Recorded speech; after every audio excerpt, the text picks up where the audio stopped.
So our final snippet for this week is going to look at the ultimate decline of Johnson in foreign affairs, 67 and 68.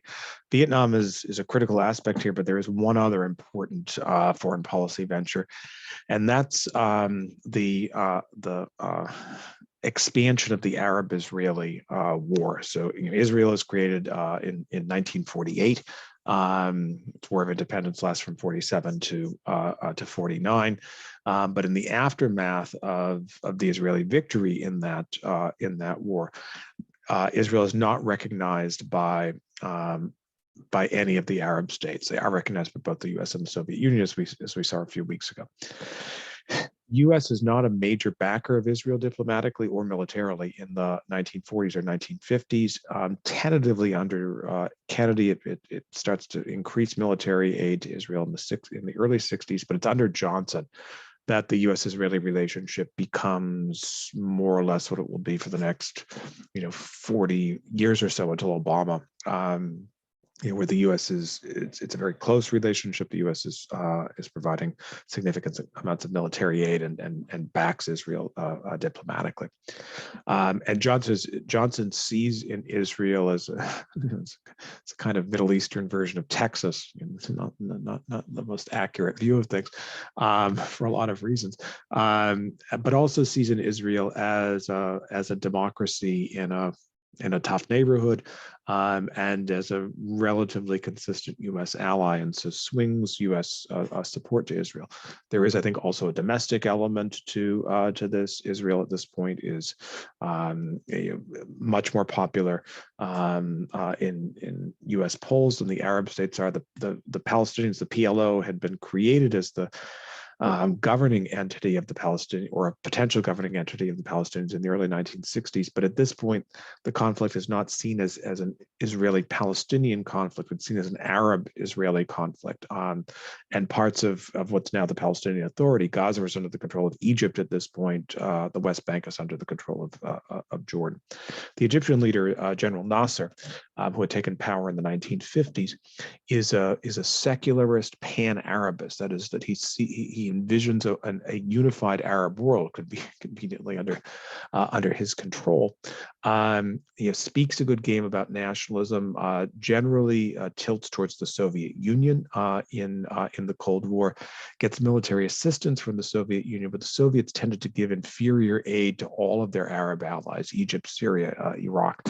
And so it turns out that Israel was militarily superior to Nasser. And Israel's intelligence also had penetrated the Egyptian military, and they had a good sense of what Egypt's plans were. In the late spring of 1967, there's a lot of increasing ill-tempered remarks from Nasser. Nasser cuts off this body of water down here at the bottom of the map, the Strait of Tiran, which has the effect of basically creating a blockade on Eilat, which is the southern port of Israel. Meanwhile, Nasser tells UN peacekeepers who had been stationed in the Sinai since the 1950s that he doesn't want them there anymore. He moves moves Egyptian troops to the region. Saudi troops advance. So do Syrian and Iraqi troops through Jordan. Very, very reluctantly, the leadership of Jordan, headed by a monarch named King Hussein, says that he'll participate in the war. The Israelis know that the war is coming. They launch a preemptive attack on Egypt, and in what is known as the 6 Days War, Israel wipes out the Egyptian Air Force, basically occupies all of the Sinai Peninsula within 2 days, quickly occupies most of the West Bank, and then at the very tail end of the war occupies the Golan Heights, part of Syria that overlooked the northern plain of Israel, and Israel is very vulnerable to attacks from the Golan.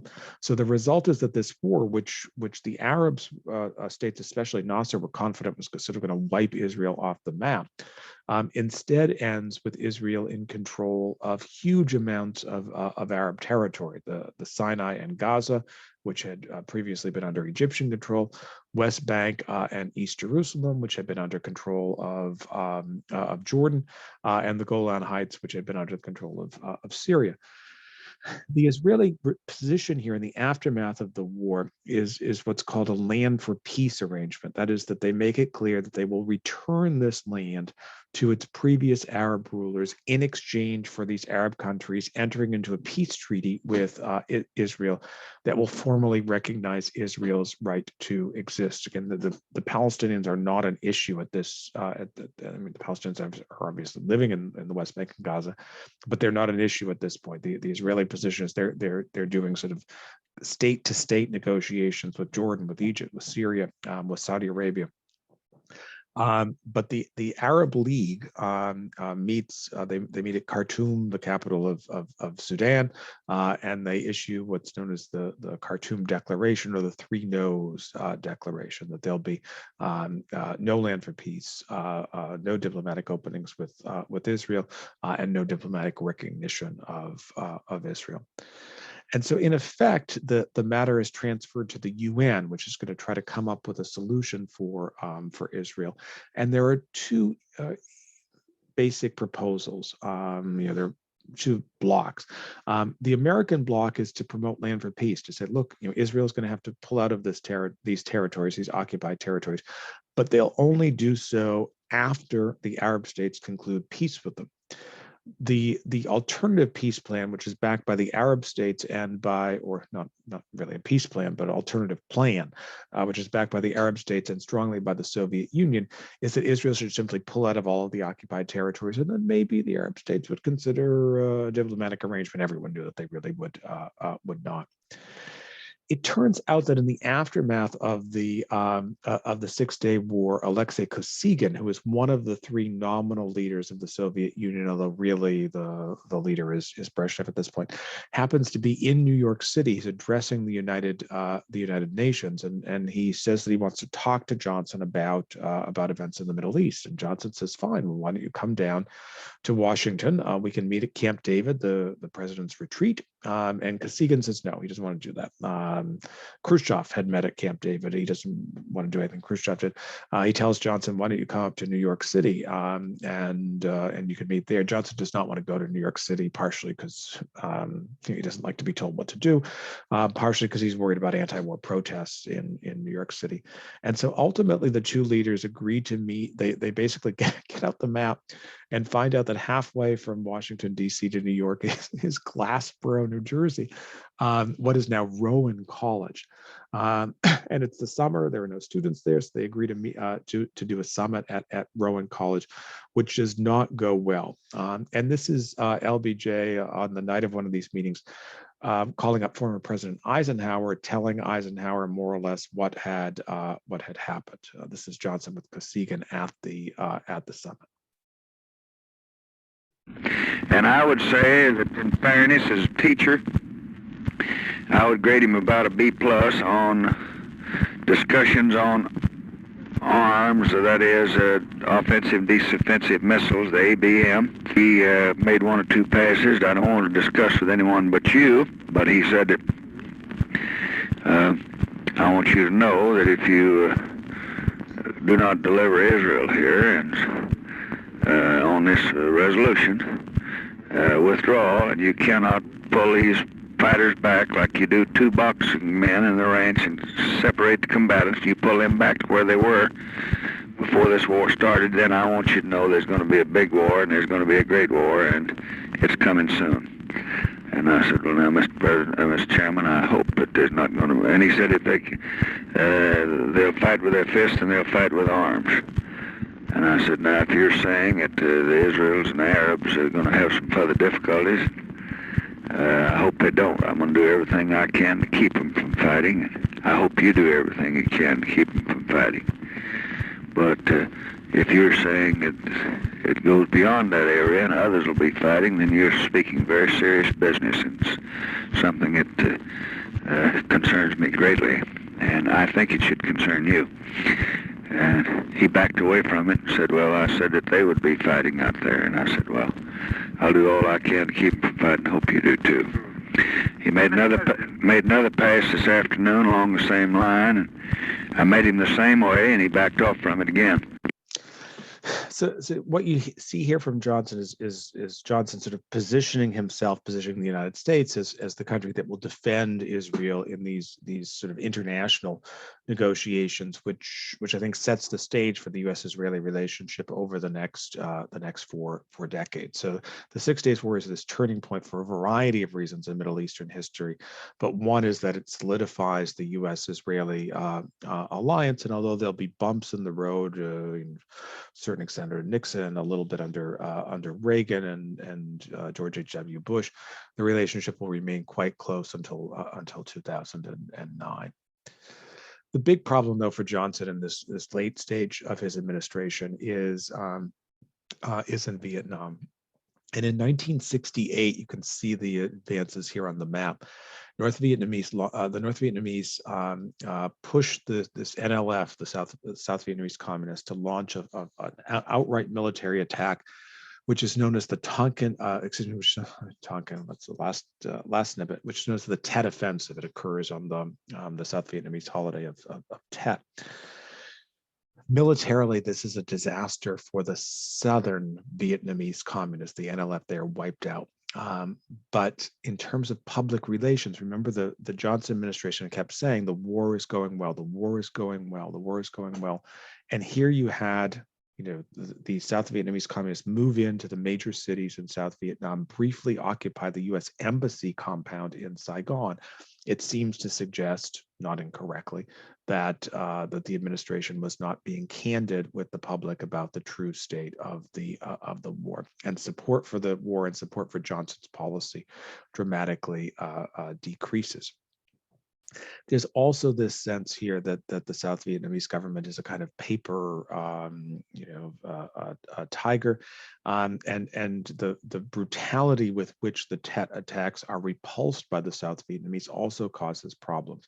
This next photo that I'm going to show is it's a very disturbing photo. It wins the Pulitzer Prize for photography. It's on the cover of major American news magazines. It's the Saigon police chief, so an official within the South Vietnamese government, being given an NLF, a communist insurgent who had been captured, and summarily executing him on the streets of Saigon. And this is captured by by photographers, and Americans, as they see this photo. I mean, it's an awful photo. Ask themselves, is this really democracy that the United States is backing? Johnson is saying, we're backing this democratic regime. It's very, very hard to make that argument in light of photographs like this. Johnson's support continues to decline. Robert Kennedy challenges him. Eugene McCarthy challenges him on an anti-war platform. Johnson is clearly, he's not going to win any of the primaries. He believes that his political career is likely ended, and so he pulls the plug before he's going to be defeated. In March of 1968, he announces he's not going to run. He's going to commit himself to coming up with a peace settlement towards the Vietnam War. And peace negotiations begin in Paris, and the hope is that he'll be able to at least get a settlement and the war by the end of 1968. The Republicans nominate Richard Nixon, their 1960 nominee. Nixon, is engaged in kind of political comeback in 1968. He runs as a kind of safe elder statesman. He promises that that he can address the problems in South Vietnam. He just does never quite say how he's going to do that in the campaign.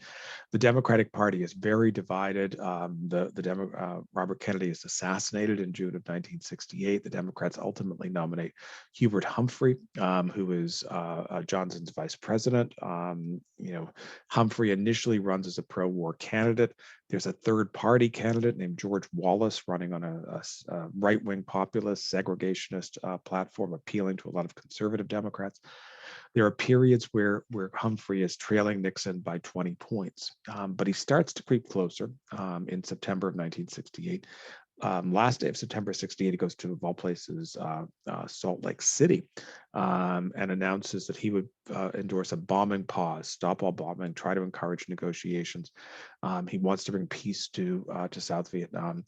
And his reaction here, which infuriates Johnson, increases support for him in the polls, and what had been a Nixon lead by 20 becomes a Nixon lead by 10, and suddenly it's a kind of neck and neck race.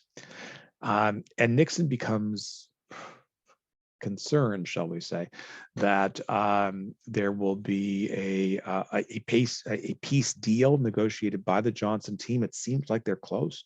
They're negotiating in Paris with both the North Vietnamese and the South Vietnamese. That there'll be a peace deal before the election, and that the good feelings for that will put Humphrey over the top.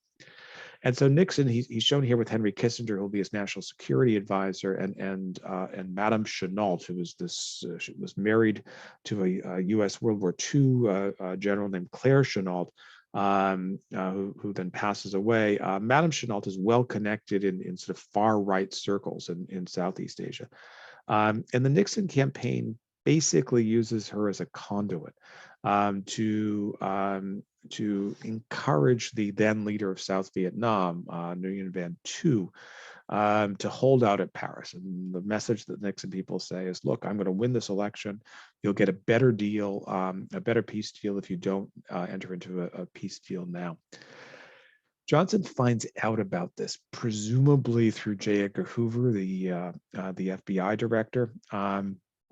And Johnson, in theory, could have gone public with this information, which might have put the election towards Humphrey. Johnson's kind of angry at Humphrey. He's also worried about becoming involved himself, and so he reaches out to a friend of his, who's also a friend of Nixon's, a guy named Everett Dirksen, who was the minority leader of the Senate, Republican senator from Illinois. Basically tells Dirksen what he has, and implies to Dirksen that he better reach out to Nixon and stop it. So this is a quite extraordinary call. It's from October of 1968. Now, I'm reading their hand, Everett. I don't want to get this in the campaign. That's right. And they oughtn't to be doing this. This is treason. I know. Now, I can identify them because I know who's doing this. I don't want to identify it. I think it would shock America if a principal candidate was playing with a source like this on a matter this important. Yeah. I don't want to do that. Yeah. But if they're going to put this kind of stuff out, they ought to know that we know what they're doing. I know who they're talking to, and I know what they're saying. Yeah. Well, now, what do you think we ought to do about it? Well, I better get in touch with him, I think, and tell him about it. I think you better tell him that his people are saying to these folks that they oughtn't to go through with this meeting. Now, if they don't go through the meeting, it's not going to be me that's heard. I think it's going to be whoever's elected, and maybe my guess him. Yeah. And I think they're making a very serious mistake, and I don't want to say this. Yeah. And you're the only one I'm going to say it to. Yeah. Well, I don't know who it is that's with Nixon. It may be Laird, it may be Harlow, it may be Mitchell. I don't know who it is. I know this, that they're contacting a foreign power in the middle of a war. That's a mistake. And it's a damn bad mistake. Oh, it is. Now, I don't want to say so, and you're the only man that I have enough confidence in to tell them. But you better tell them they better quit playing with it. You just tell them that their people are messing around in this thing, and if they don't want it on the front pages, they better quit it. Quite blunt exchange, but Johnson ultimately doesn't go public. This information is not known to voters in 1968, and in a very, very close election in the popular vote, somewhat more lopsided in the Electoral College, Nixon narrowly defeats Hubert Humphrey, and will be elected on a platform of someone who will deal seriously with the international crises that the country is facing, but not really with much of an explanation as to how he'll do so. But that's getting ahead of the game. It will be next week's snippets. In the meantime, I hope everyone is well, and I will see you in sections for this week.